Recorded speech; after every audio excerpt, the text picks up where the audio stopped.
Saludos a Voz de la Resistencia, en este espacio en que abordaremos la teología de la liberación, su vigencia y urgencia para las luchas en América Latina.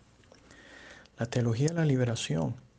o el cristianismo revolucionario, como también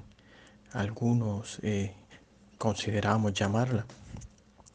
inicia en la década de 1950 del siglo XX. Algunos autores, más desde una línea intelectual, consideran que comienza en los años 70, pero en la verdad hay una praxis de un cristianismo revolucionario que se viene dando en América Latina desde las finales de la década de 50, que acompaña los movimientos de liberación, el debate de las teorías de dependencia, que acompaña todo este movimiento que viene emergiendo en América Latina y que también va a tocar las puertas del cristianismo, no solo católico, sino también de las iglesias protestantes y algunas pentecostales. Dentro de esto se destaca el del Cámara en Brasil, en otros lugares de América Central también va a haber otros movimientos de teología de la liberación. Un sacerdote que se destaca mucho en Colombia es Camilo Torres. Pero la teología de la liberación no es solo de la Iglesia Católica, es también de las iglesias protestantes, como decía, solo que va a tomar mucha fuerza a partir del ejemplo de lucha de Camilo Torres, porque es el primer sacerdote que va a tomar las armas y que va a morir, va a ofrendar su vida en esta lucha. Para algunos teólogos de la teología de la liberación, como Leonardo Boff, va a considerar que Camilo Torres no hace parte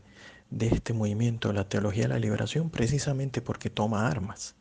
Pero Enrique Dussel, quien podríamos considerarlo el principal historiador de la teología de la liberación, considera que esa primera etapa fundadora del cristianismo revolucionario en América Latina se da en esa época de los años 50, 60 y está marcado muy fuertemente por Camilo Torres. Y lo que nos dice es que quiénes somos nosotros, que no hemos dado ese ejemplo y que no hemos ofrendado nuestra vida para criticarlo o para catalogarlo. El caso de Leonardo Boff, que desde su silla, su escritorio en Petrópolis, mirando los cerros de esa ciudad, cómodamente escribe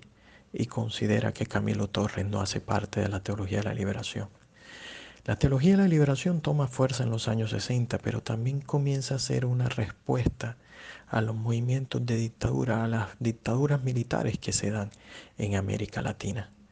Y esa respuesta de lucha, de defensa de los derechos humanos, por un lado, porque entienden desde una visión teológica, religiosa,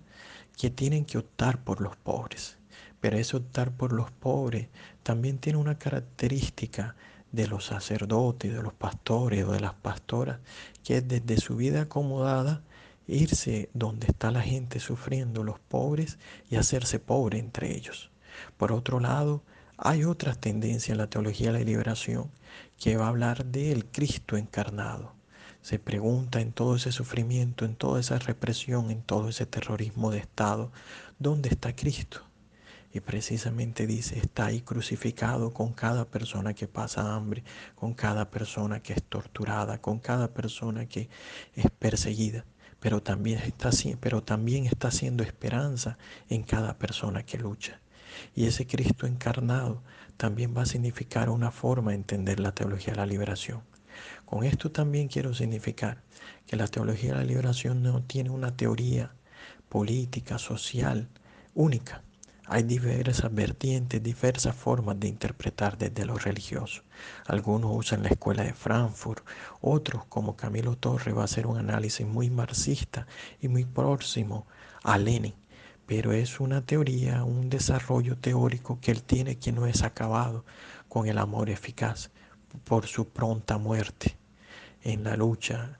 por la liberación de los pueblos de América Latina. Pero su ejemplo sirvió a que muchos sacerdotes, religiosas católicas, pastores, pastoras, diferentes iglesias cristianas,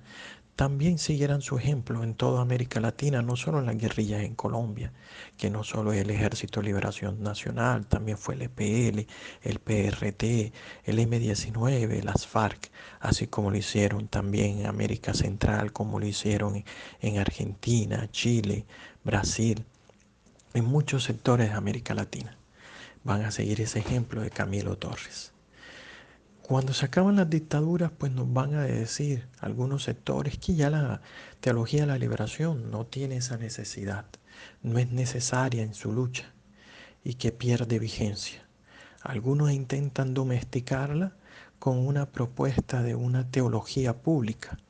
que hoy está en boga principalmente en Europa y en Estados Unidos, donde dicen que hay que establecer agencias de negociación, de incidencia, de lobby, de cabildeo,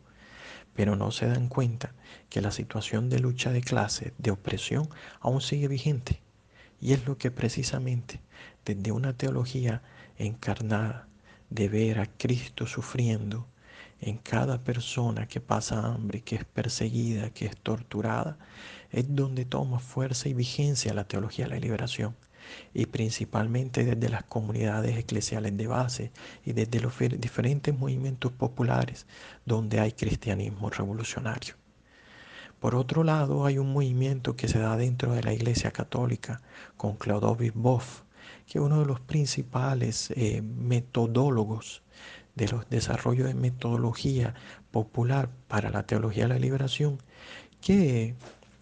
va a trabajar directamente con el Vaticano